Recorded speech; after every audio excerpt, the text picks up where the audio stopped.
antara banyak-banyak tanda menjelang end of the world, yaumul qiyamah, yaumul ba'ts, ataupun akhir zaman, apakah tanda itu? Maka yang berkait dengan tajuk yang ingin saya nyatakan pada malam ini, saya mulakan pada malam ini sebagai pertemuan baharu kita, itulah masa. Pada pemerhatian saya yang serba dengan kedhaifan ini, saya melihat antara petanda-petanda yang banyak disebut oleh baginda itu, yang paling dekat dengan kita pada hari ini adalah masa. Assalamualaikum warahmatullahi wabarakatuh.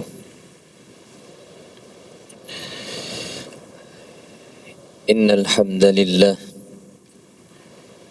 nahmaduhu wa nasta'inuhu wa nastaghfiruh wa natubu ilayhi wa natawakkalu alayhi wa na'udzu billahi min shururi anfusina wa min sayyiati a'malina.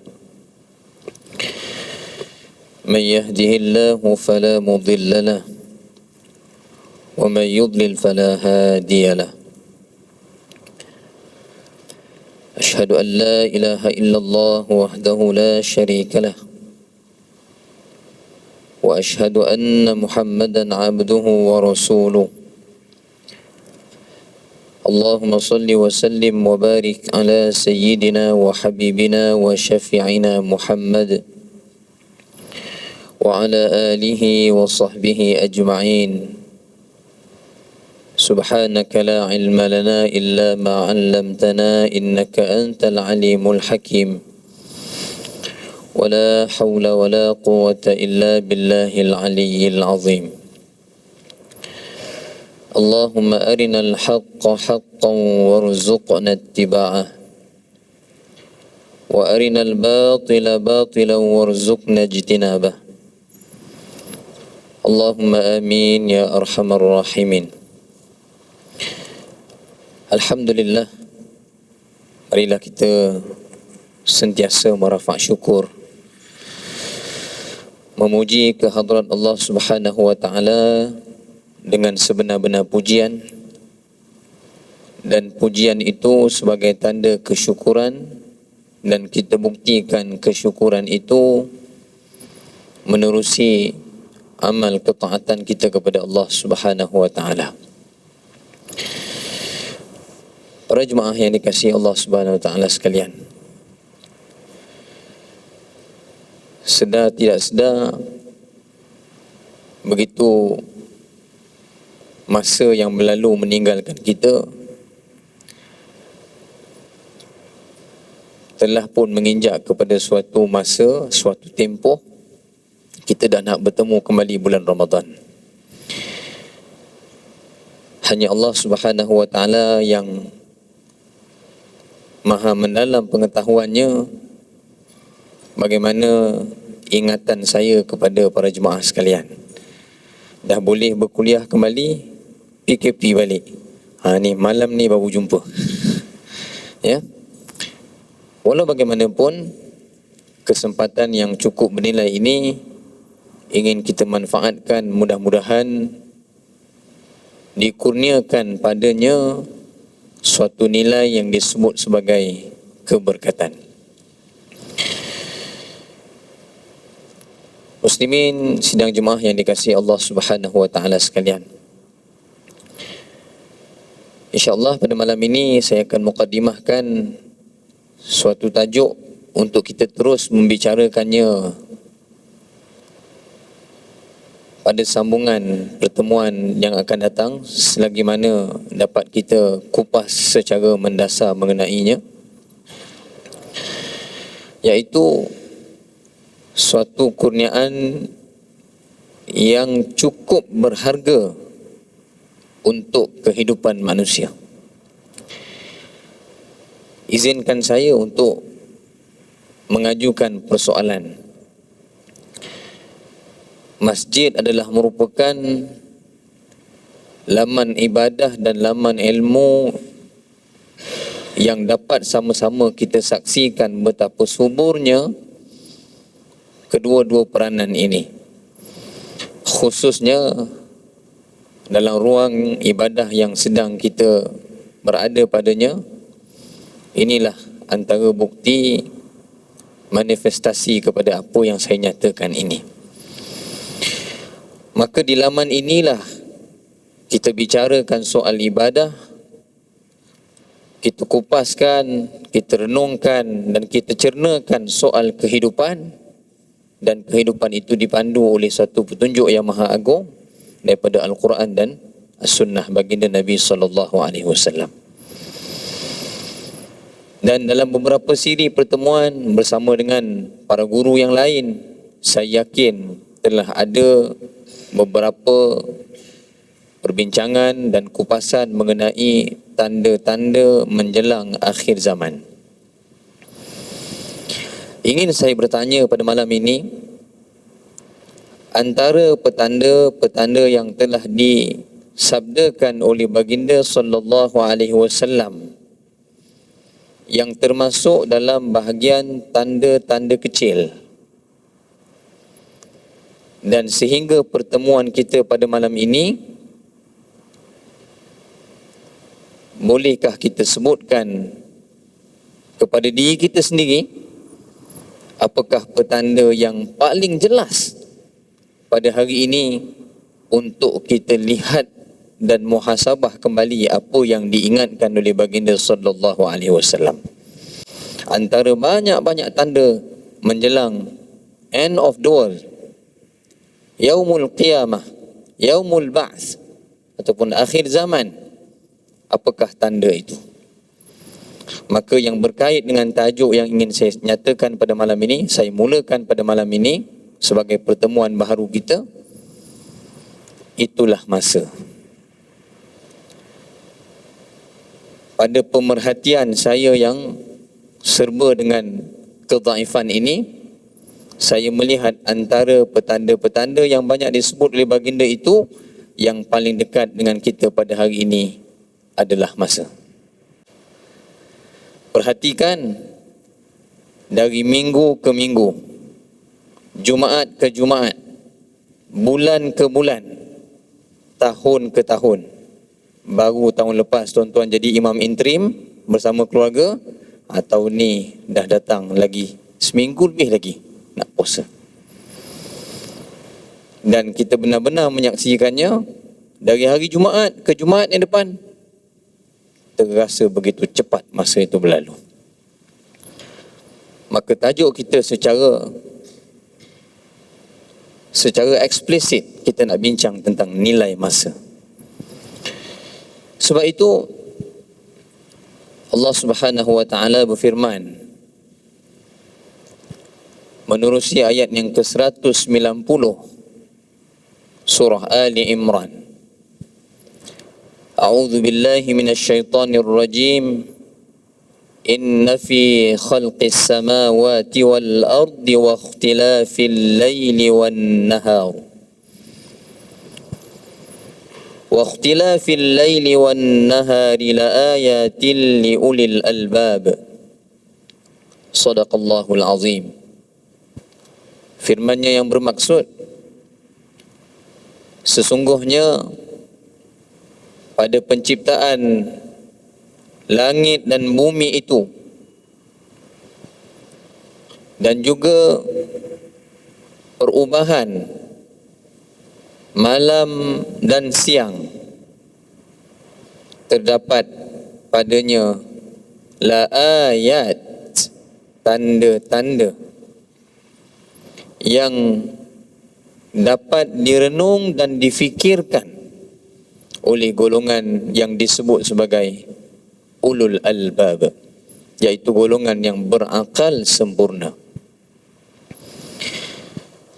Maka menerusi ayat yang ke-190 yang saya bacakan sebentar tadi, memberikan gambaran kepada kita bagaimana suatu nikmat antara pelbagai nikmat yang dikurniakan Allah Subhanahu wa taala dalam kehidupan kita ini, antaranya adalah masa. Sebab itu pernah disebutkan oleh Hujjatul Islam Imam Al-Ghazali rahimahullah ta'ala bahawa masa itu adalah merupakan modal utama bagi kehidupan manusia. Maka ukurannya bagaimana?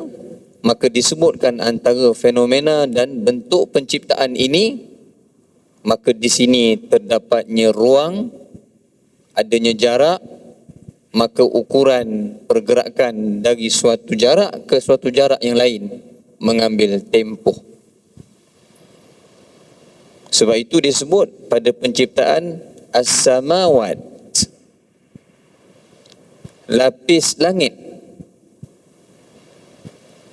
Dan sehingga hari ini secara muktamadnya kita pun tak tahu langit tu sejauh mana.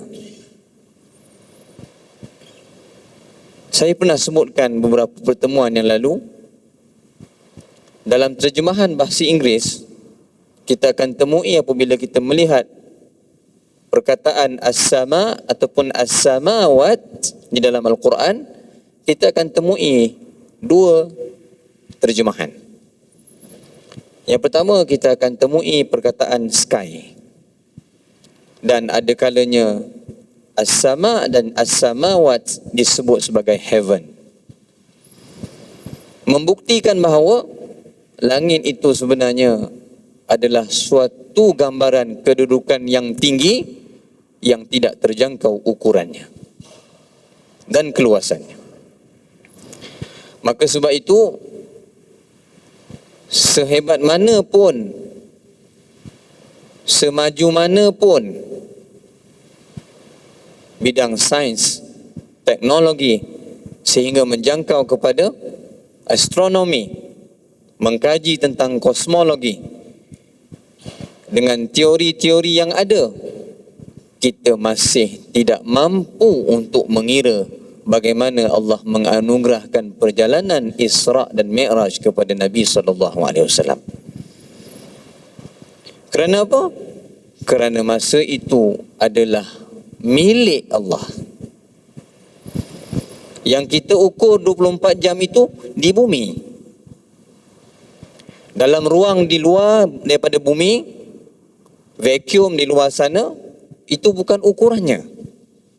Dengan kelajuan cahaya sekalipun yang boleh bergerak dengan kepantasan 30,000 km per saat pun tak dapat mengira bagaimana perjalanan Isra' dan Mi'raj itu.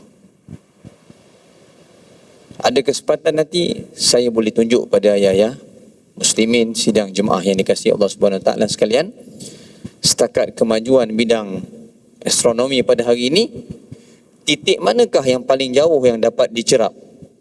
Dan kalau titik itu kita kira dengan kelajuan cahaya, ia mengambil masa 13 juta tahun dengan kelajuan cahaya untuk sampai pada titik itu pun bukan perjalanan dua hala, baru sehala. Kalau tuan-tuan nak guna bahan bakar untuk terbang pada jarak yang cukup jauh itu, tak tahulah apa jadi pada kita. Apakah itu titik yang paling jauh yang dicerap oleh ilmu astronomi itu? Apakah itu langit yang ketujuh? Apakah di situ Sidratul Muntaha? Allahu a'lam. Maka menerusi ayat 190, apabila Allah Subhanahu Wa Taala menyatakan fenomena kejadian dan penciptaan ini, as-samawat wal ard, adanya ruang, adanya jarak, maka ukuran pergerakan di antara suatu jarak kepada suatu jarak yang lain, ia mengambil tempoh. Maka waktu itulah adalah makhluk Allah Subhanahu Wa Taala yang Allah kurniakan untuk hidupan, bukan sahaja di dunia, bukan sahaja di bumi, tetapi di alam ini sebagai satu aturan dalam kehidupan. Ingin saya tegaskan dengan penuh rasa rendah hati, dengan penuh rasa fakir kepada Allah Subhanahu Wa Taala.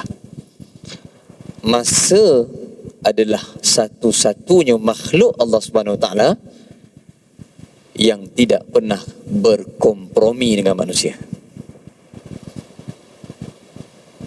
Saya sebut sekali lagi, untuk diri saya yang lebih dekat pada bicara malam ini, masa adalah satu-satunya makhluk Allah Subhanahu Wa Taala yang tidak pernah bertolak ansur dengan kita. Walaupun pelbagai ungkapan yang menyebut mengenai nilai masa, masa itu umpama ataupun masa itu emas, time is money. Dalam ungkapan Arab menyebut masa itu umpama al-waqtu kas-saif, masa itu umpama pedang. Sekiranya kamu tidak memotongnya, illam yaqta'uhu yaqta'aka. Sekiranya kamu tidak memotongnya, maka ia akan memotongmu. Dengan membawa maksud ia akan meninggalkan kamu. Maka saya mengambil di antara ungkapan Melayu dengan apa yang disebutkan dalam ungkapan Arab tadi, ia membawa dua ufuk pandang. Yang pertama, apabila orang tua-tua dahulu menyebutkan masa itu emas, walaupun sebenarnya masa itu bukan nilainya emas, dan masa itu tidak ternilai dengan sesuatu apa pun yang ada di dunia ini. Muslimin, para jemaah sekalian, kita boleh membeli jam, alat untuk mengukur masa. Apakah kita boleh membeli masa? Tak boleh. Semahal mana pun jam kita, kalau kita tidak menggunakan masa sebaik-baiknya, hakikatnya tidak ada nilai jam yang mahal itu. Maka apa yang disebut dalam ungkapan Melayu, masa itu emas, nak menggambarkan betapa yang bernilai. Umpama emas, kalau kita memiliki emas, sudah pasti itu antara yang bernilai.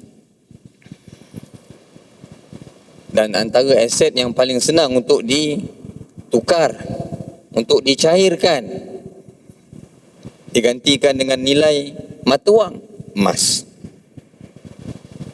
Maka diibaratkan masa itu emas. Maka ia membawa maksud penawaran dalam ungkapan Melayu ini. Namun apabila disebut dalam ungkapan Arab, al-waqtu kas-saif, masa itu umpama pedang, maka sifat pedang itu takkan pedang yang tumpul. Sudah pasti perumpamaan ataupun bandingan ini merujuk kepada sesuatu yang bersifat tajam. Apabila kamu tidak memotongnya, maka ia akan memotong kamu. Maka kalaulah ungkapan Melayu menyebutkan satu bentuk nilai penawaran bahawa masa itu nilainya emas, maka ungkapan Arab menyebut sesuatu yang bersifat tajam yang akan memotong, maka ia membawa gambaran suatu ancaman. Bertepatan dengan firman Allah Subhanahu wa taala di antara 114 surah di dalam Al-Quran, satu surah Allah bersumpah mengenai masa.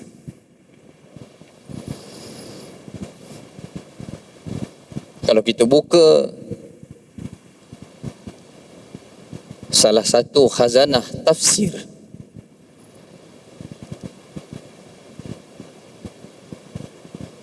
dahulunya sebelum saya berpeluang untuk mendalami bidang ini, rujukan-rujukan yang terdekat sahaja yang saya tahu. Tapi apabila masuk ke khazanah yang menghimpunkan pelbagai karya di bidang ini, misalnya di perpustakaan universiti, baru kita rasa betapa kerdilnya kita nak duduk di hadapan hidangan Allah, ilmu yang cukup luas itu. Maka setiap tafsir yang ditulis oleh para ilmuwan itu ada fokus yang tersendiri. Maka yang dekat untuk saya sebutkan, antara seorang tokoh yang pernah diangkat keilmuannya oleh kerajaan kita, adalah rahimahullah ta'ala Al-Syeikh Dr. Wahbah Zuhaili dalam tafsirnya Al-Munir. Beliau menyebutkan bahawa betapa besarnya nilai surah yang mengandungi 3 ayat antara surah yang terpendek selepas surah An-Nasru. Dan nama surah ini pun dekat-dekat dengan namanya, Al-Asru. Beza satu huruf saja antara huruf Nun dan huruf Ain. An-Nasru, inna a'tainakal kautsar, sehingga inna syani'aka huwal abtar, 3 ayat. Dan surah yang kita sebutkan juga bilangan ayatnya ada 3, iaitu surah mengenai masa. Kata Syekh Wahbah Az-Zuhaili rahimahullah ta'ala, Imam Asy-Syafi'i rahimahullah ta'ala pernah menyebutkan bahawa seandainya surah Al-Asru ini sahaja yang diturunkan di dalam Al-Quran, intipati dalam surah Al-Asru ini merangkumi segala peringatan dan juga keperluan yang diperlukan oleh manusia dalam kehidupan ini. Mana tidaknya Allah memulakan surah ini dengan firman mengenai suatu makhluk antara makhluk seperti kita yang diciptakan oleh Allah Subhanahu Wa Taala, iaitu masa. Dan bagaimana Allah menegaskan masa, satu kurniaan kepada manusia, tetapi bagaimana sifat manusia terhadap masa. Kita dah berulang kali baca, begitu lancar di lisan kita, tetapi apakah kita benar-benar menyedari bahawa Allah menegaskan sikap manusia terhadap masa menerusi 2 kali penegasan. Yang pertama, huruf inna, kalimah inna yang membawa maksud sesungguhnya. Innal insan, sesungguhnya manusia itu. Lafi, huruf lam itu sekali lagi menegaskan dengan maksud benar-benar. Katakanlah saya datang pada malam ni, saya cerita dengan abang yang rakam kuliah saya pada malam ni, bang, tadi saya nampak kat depan tu ada kemalangan. Bang pun cakap dengan saya, betul Ustaz? Saya kata saya nampak depan tu. Datang orang kedua bagi tahu, ada kemalangan depan tu. Masuk 10 orang bagi tahu, agak-agak tuan nak cakap saya tak betul ke? Jadi apa penegasan untuk menyatakan saya betul-betul nampak? Saya kata sungguh saya nampak depan tu. Perkataan sesungguhnya, inna, sudah menunjukkan nak menegaskan satu-satu perkara itu penting. Lebih-lebih lagi apabila Allah mengulang untuk kali kedua, iaitu dengan huruf lam, lafi. Tanpa kita sedar, huruf itu juga Allah menegaskan kerasulan Nabi sallallahu alaihi wasallam dalam surah Yasin. Yasin wal Qur'anil Hakim innaka lamina. Nampak? Kita dah baca tiap-tiap minggu. Tetapi bagaimana kesenian Allah Subhanahu Wa Taala merakamkan firman-Nya itu, nak menunjukkan betapa besarnya suatu perkara itu dengan nilainya, sehingga Allah menegaskan sebanyak 2 kali. Inna, sesungguhnya, al-insan, manusia itu, la, lafi itu daripada dua huruf, 2 kalimah. Yang pertama, lam membawa maksud benar-benar. Fi itu dalam ataupun pada. Al-khusr, kerugian. Nampak?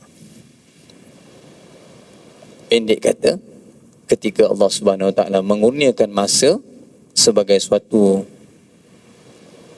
alat dan makhluk untuk mengatur kehidupan makhluknya yang lain, Allah nak bagi tahu kepada kita yang membaca ayat ini, sesungguhnya kamu wahai manusia benar-benar antara makhluk yang suka membuang masa.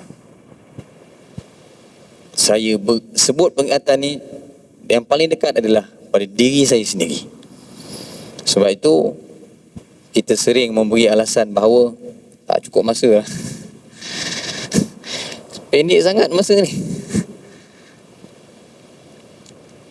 Sehingga disebutkan dalam surah Fatir, kalau saya silap mungkin kena rujuk balik, apabila peluang kehidupan dah diberikan oleh Allah Subhanahu Wa Taala, maka hamba manusia ini masih memilih yang bertentangan dengan nilai kebaikan di atas keupayaannya untuk dia melakukan kebaikan, tapi dia lebih cenderung untuk memilih yang bertentangan dengan kebaikan.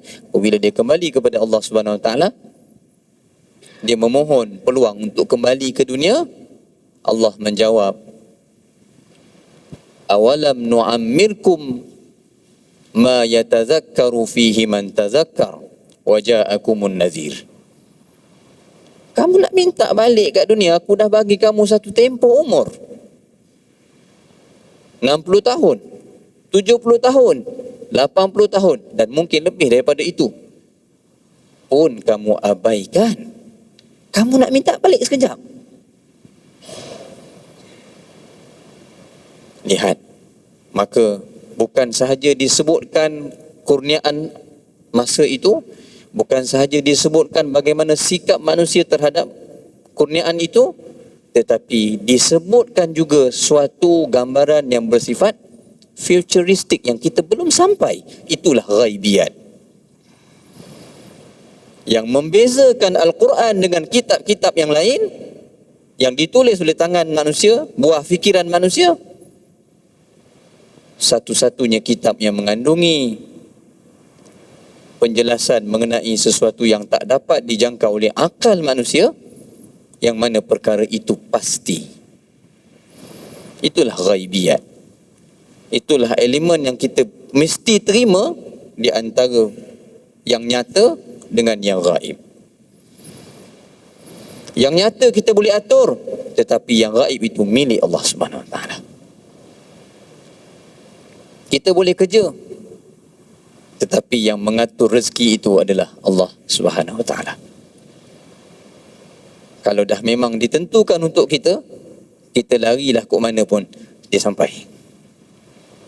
Kembali kepada bicara kita pada malam ini. Bagaimana suatu makhluk yang bernama masa akhirnya diberikan penegasan bahawa manusia ini sentiasa melalai dan mengabaikannya, melainkan 4 golongan ataupun yang memiliki 4 kriteria. Yang pertama, kriteria yang dinyatakan ataupun yang diumumkan oleh pemilik masa. Siapa? Rabbul Jalil, Allah Azza wa Jal. Kita ini miliknya.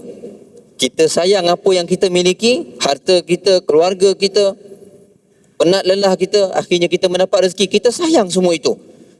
Namun kita juga terlupa yang kita sayang itu milik Allah, dan yang paling dekat dengan kita adalah diri kita ini, yang kita sayang itu milik Allah.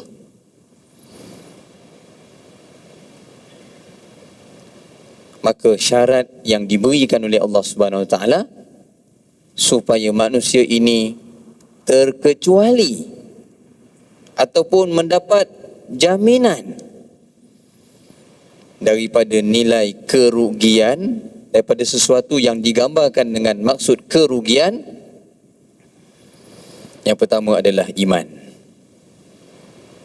Saya doakan para jemaah, ayah-ayah sekalian, muslimin, sidang jemaah sekalian, mudah-mudahan pertemuan kita dalam laman ilmu ini, laman ibadah ini, menjadi asbab untuk kita terus berhimpun dalam nikmat abadi, iaitu di syurga nanti. Sebab iman. Sebab itu rujuk surah At-Tur ayat 21.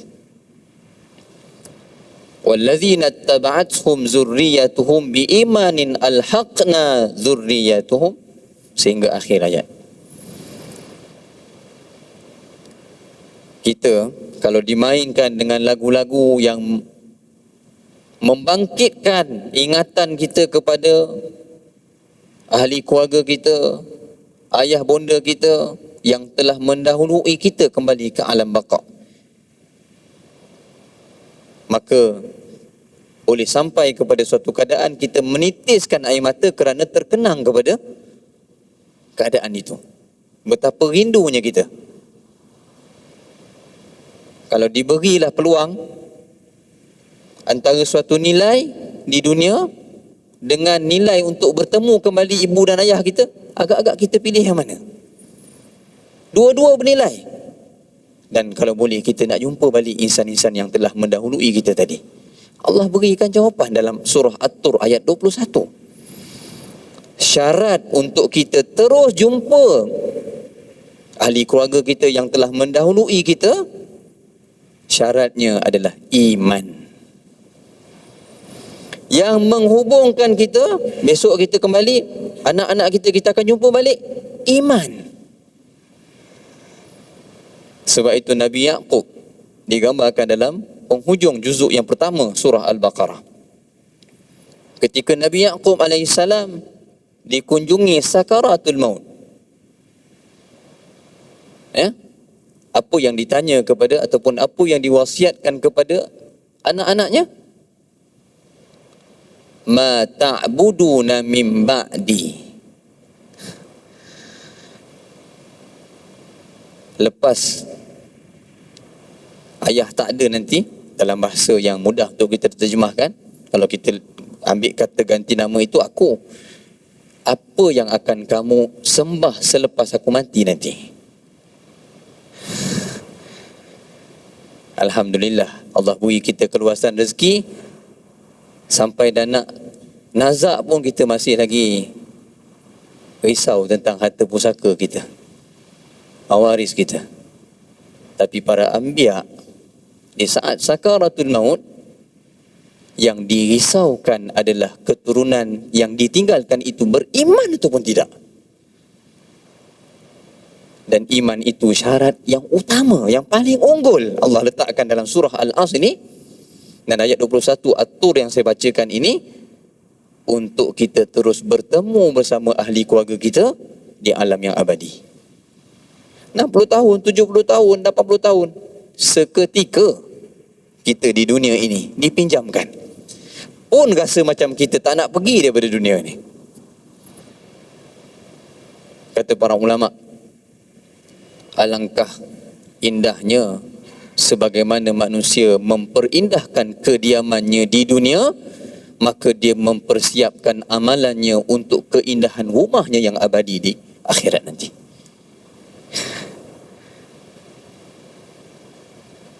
Di dunia, suatu jalan dan satu jambatan, dan alam yang abadi yang kita akan tempuh, dunia kita akan tinggal. Yang pasti kita akan menuju kepada suatu destinasi yang akhir, iaitu akhirah.